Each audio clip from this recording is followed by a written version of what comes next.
Et donc il faudrait être dans une écoute absolue, et je trouve que c'est impossible. À quel moment c'est le comédien qui revient et le personnage s'en va. Un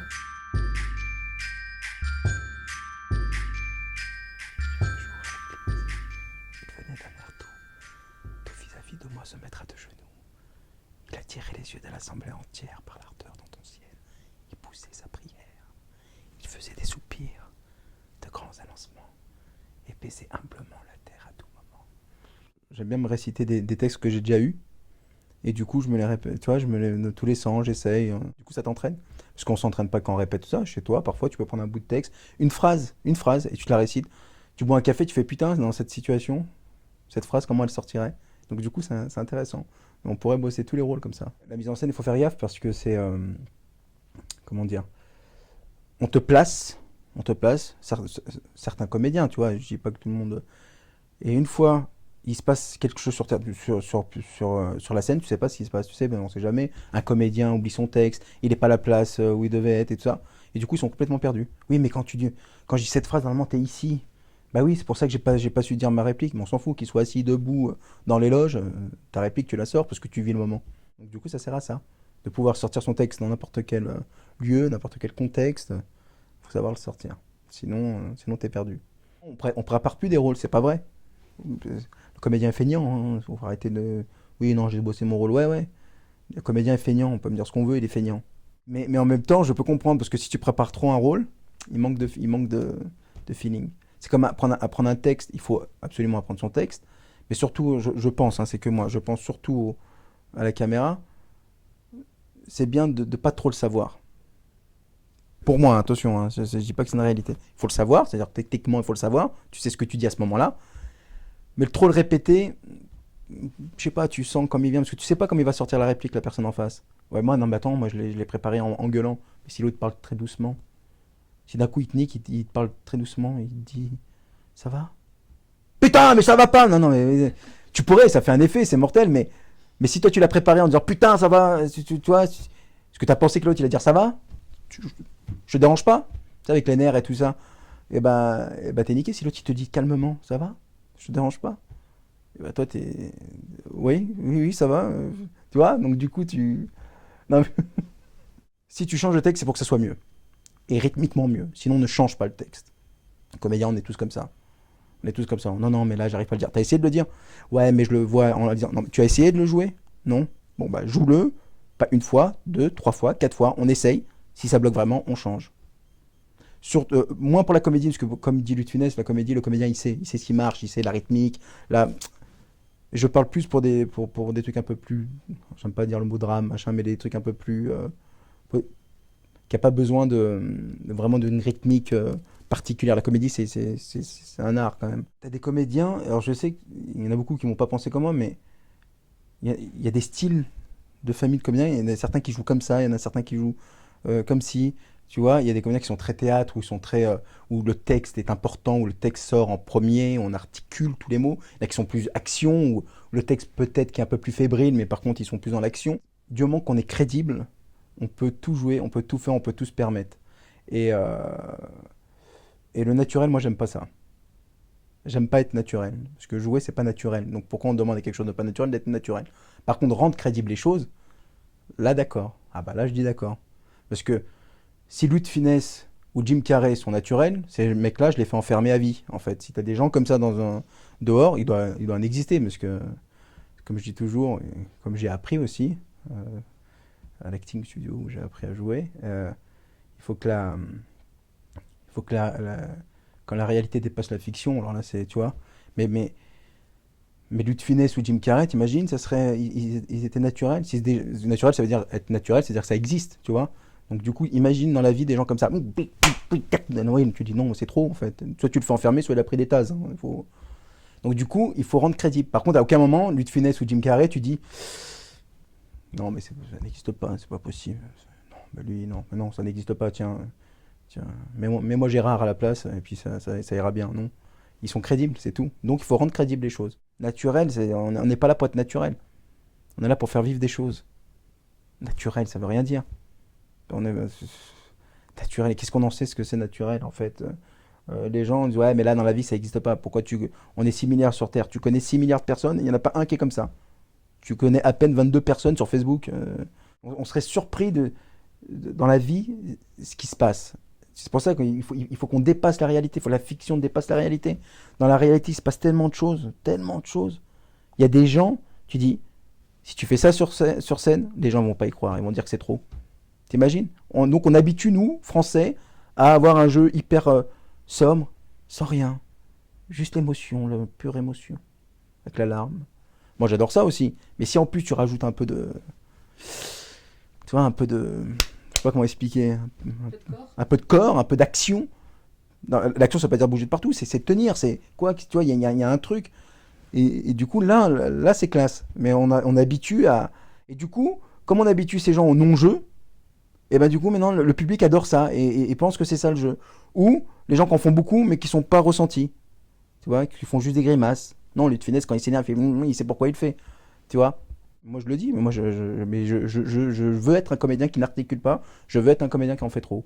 Parce que au moins j'ai ma marque, j'impose mon truc, c'est tout. Qu'on m'aime ou qu'on m'aime pas, je m'en fous. Tu vois ce que je veux dire ou pas? Et je pense que tous les comédiens devraient faire. Tout le monde va être aimé par tout le monde, donc du coup, on joue tout.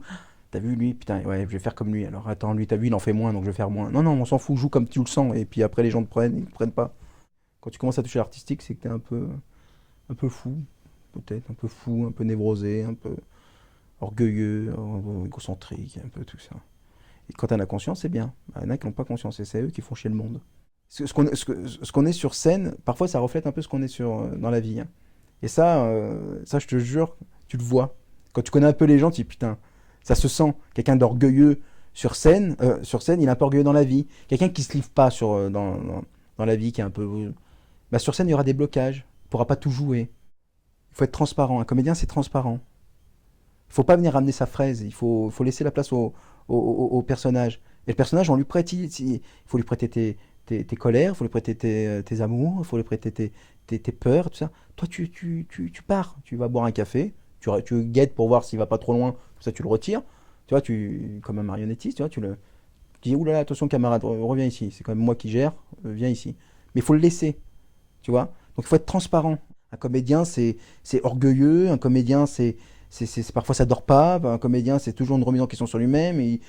C'est pas classe d'être comédien. Non, c'est pas classe. C'est classe de jouer. C'est pas classe d'être comédien. Comédien, il y a rien de bandant. Excuse-moi de parler comme ça, mais il y a rien. Ça fait bander d'être comédien.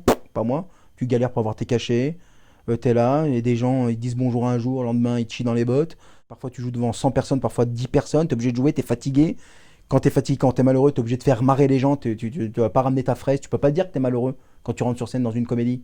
Tu joues, point. Toi, tu fermes ta gueule et tu restes dans le vestiaire. Et c'est ça, bandant? Non, c'est pas bandant d'être comédien. Jouer, c'est bandant. C'est différent. Tous les aspects de l'humain, ils débordent chez nous parce qu'on est tous sans arrêt en train de le titiller. Donc, du coup. Mais si on laissait les autres tranquilles et on se laissait nous-mêmes un peu tranquilles, je pense qu'on jouerait bien. Je pense qu'on jouerait bien. Vraiment. Et utiliser tes petites peurs, tes petites machins quand il faut. En se protégeant, toujours, parce que c'est quand même le personnage qui vit, c'est pas toi. Mais il faut accepter d'aller chercher dans le bide et un peu donner, un peu. Je suis persuadé. C'est pour ça qu'on prend souvent des gens qui ne sont pas comédiens. Peut-être qu'ils ne sont pas techniques, mais ils vont donner quelque chose que nous on a perdu. Comme il dit Al Pacino, j'ai mis 15 ans à apprendre à jouer, maintenant je vais mettre 15 ans à désapprendre à jouer, quoi. Il faut pas... Parce qu'on a perdu à force de technique, on perd l'essentiel même, la ligne qui est à l'intérieur, qui fait vibrer les gens. Et pourquoi tu fais ce métier à la base? Par contre, après, en acteur, on l'est pas. Ça, j'en suis persuadé, parce qu'il y a un feeling naturel, et ça, souvent, on l'oublie. C'est pour ça que j'ai un peu de mal, moi, parfois avec ce métier, ou avec certains comédiens, c'est-à-dire qu'ils sont basés sur la technique. Encore une fois, il la faut. S'il n'y a pas de technique, il n'y a pas de comédien. Il n'y a pas de métier, parce que ça reste un métier. Mais ça reste un métier où je pense que tu nais comédien ou tu ne l'es pas. C'est obligatoire. J'en suis persuadé. Et si tu apprends la technique par-dessus, alors du coup, tu deviens un génie. Donc, du coup, ça, c'est mortel. Mais souvent, tu as plein de comédiens où il n'y a pas d'émotion, il n'y a rien. Même en comédie, hein, ils sont que sur la technique. Et du coup, il n'y a rien qui se passe. Il n'y a pas un peu de viande à l'intérieur, ça ne sert à rien. Hein.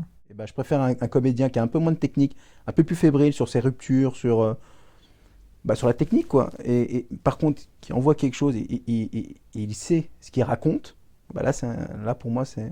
Et il faut faire gaffe avec les comédiens aussi, parce qu'on calibre des comédiens techniques. Alors attention à la technique. Encore une fois, je ne dis pas qu'il ne faut pas de technique, au contraire. Hein.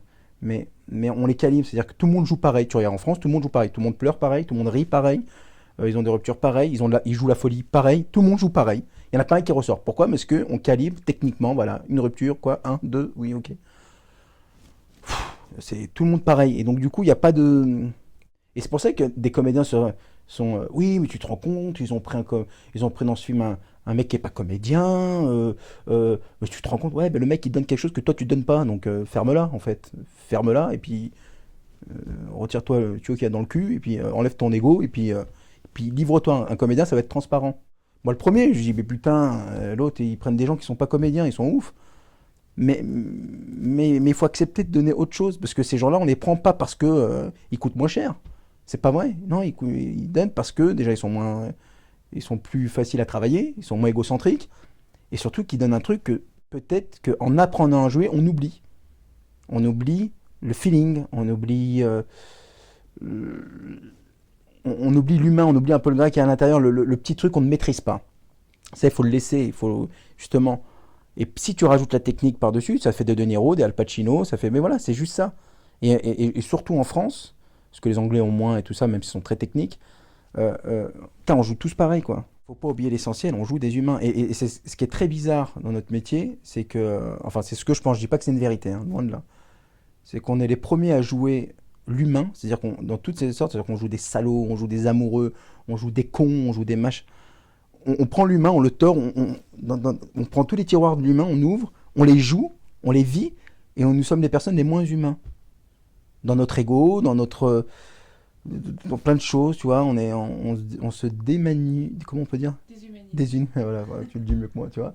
Et du coup, quelque part, après c'est pas une généralité, je te dis en gros, et je trouve ça hyper chaud, quoi. Comment tu veux jouer un humain si toi tu l'es pas? On perd ce truc, on perd cette humanité un petit peu. Dans ce métier, putain, tu joues pour les gens, tu te donnes tu donnes du plaisir aux gens, et puis toi, t'es pas un mec bien, quoi. En gros, hein, je dis ça. Après, voilà, alors peut-être parce que je suis dans cet état aussi, là, dans une période et machin, et tout ça, ça se peut que dans 10 ans, je serai un autre comédien, j'aurai un autre discours. Et c'est ça qui est important, savoir vivre son moment aussi, comme sur scène. Il faut se protéger dans ce métier quand même, il faut beaucoup se protéger des gens. C'est affreux, hein. C'est affreux de dire ça, mais il faut quand même se protéger. Il faut vraiment se protéger. Parce que c'est très ingrat. Les gens sont ingrats. Mais des gens bien aussi. Hein. C'est pas une critique que je fais, c'est pas une dénonciation. T'as l'autre, il est aigri, il envoie. Non, non, c'est pas du tout ça. C'est juste, je constate des choses, et des gens bien, et des gens pas bien. C'est très ingrat parce que du moment que ça te touche, tu deviens plus la même personne. Il faut apprendre à s'en foutre, je pense. Il faut apprendre à s'en foutre. Ce que je ne sais pas faire encore. Il faut avoir des mentors, il faut avoir des gens qui t'élèvent. Il faut s'élever un peu. Il faut. Attention à ce que je vais dire. Attention. Il faut. Dans certains contextes, il faut péter plus haut que son cul un petit peu. Un tout petit peu. On est souvent au niveau de la mer et il faut juste soulever un petit peu. Un petit peu. J'ai bien un tout petit peu. Écrivons des histoires qui nous touchent. Écrivons des histoires qui nous emmènent loin et qui nous font changer un petit peu. C'est con. Évoluer, quoi. On n'est pas, tu vois, il faut pas rester, il faut évoluer. Et je pense que pour des gens qui écrivent, toi t'écris beaucoup, c'est important d'écrire des histoires qui nous touchent, qui nous emmènent une façon de penser autre de ce qu'on était hier, c'est tout. Mais il y a des pièces ou des films ou des courts-métrages, il faut accepter parce que ça nous touche et parce que ça nous... Vraiment, il y a vraiment un coup de cœur et on se dit putain, ça j'ai envie de raconter ça parce que ça va me faire évoluer. J'ai envie à ce moment-là, dans mon état, j'ai envie de raconter ça et ça va nous faire du bien. Du coup, on va servir l'histoire à la perfection. À la base, c'est ça aussi notre métier, c'est dénoncer des choses et peut-être faire évoluer les choses. Et puis, putain, il faut que les gens se reconnaissent, il faut que les gens sortent en disant putain, mais ouais, qu'est-ce que je me prends la tête en fait? Ou putain, mais je vais faire comme lui, je vais appeler, je vais lui dire que c'est un salaud. Mais du coup, les gens ils sortent, ils ont passé un bon moment. On va au resto, qu'est-ce que tu. Pendant que les gens jouent, putain, j'ai faim, à quelle heure là? Et 21h, putain, le resto il va fermer. Envoie un message. Ouais, ils font ça. Parce que c'est pas intéressant. S'ils sont captivés, il n'y a pas le. T'as appelé le restaurant. Il est quelle heure? 21h, putain. Je crois qu'il y a 20 minutes encore. Il est drôle, hein. Ouais. Putain, j'ai la dalle. Je vais me manger un burger, moi. Tu vois, souvent il y a ça. Je suis désolé, souvent il y a ça. Ou. Putain, on est mal assis. On fait chier, putain. J'ai 20 € pour ça, moi. Je te dis, c'est la dernière fois que je vais au théâtre. Je comprends pas qu'on se complaise dans ça, et ça devient notre métier. On joue des, des, des pièces mineures, tu vois, on est... Non, non, je pense qu'il faut... À un moment, il faut se réveiller et dire, putain, j'ai fait ce métier, sinon je vais travailler à l'usine. Non, mais pétons la classe un peu. C'est là où je dis, il faut péter pour son cul. Putain, ouais, bah moi, demain, je vais monter Richard III. Je jouerai Richard III. J'ai pas l'âge, j'ai pas le physique, j'ai pas la technique, j'ai pas le talent. C'est pas grave, je vais le faire. Parce que j'ai envie de le faire. Parce que moi, j'ai un point de vue sur ça. Et je vais vous le montrer. Et si ça vous touche, merci. Ça vous touche pas, tant pis, ça touchera quelqu'un d'autre. Je pense que sur scène, on guérit un peu des choses, même les comédiens. On n'est pas là pour se dire, putain, avec quel conseil je vais partir ce soir. Non, tu viens aussi pour guérir deux, trois trucs. Il y a des choses qui te font chier, t'as envie de les dire, bah tu les passes sur ton perso. Au moins, toi, t'es tranquille. C'est un défouloir. Il faut pouvoir raconter des belles histoires. Il faut continuer à faire rêver le public. Comme mon discours est complexe, et ben le métier est complexe. Tu vois, donc c'est pour ça que je peux partir un peu à gauche, à droite, parce qu'il y a tellement de choses à dire. C'est pour ça que c'est un beau métier. C'est pour ça que les livres sur les comédiens, tout ça, ils devraient pas en avoir. On devrait échanger comme ça.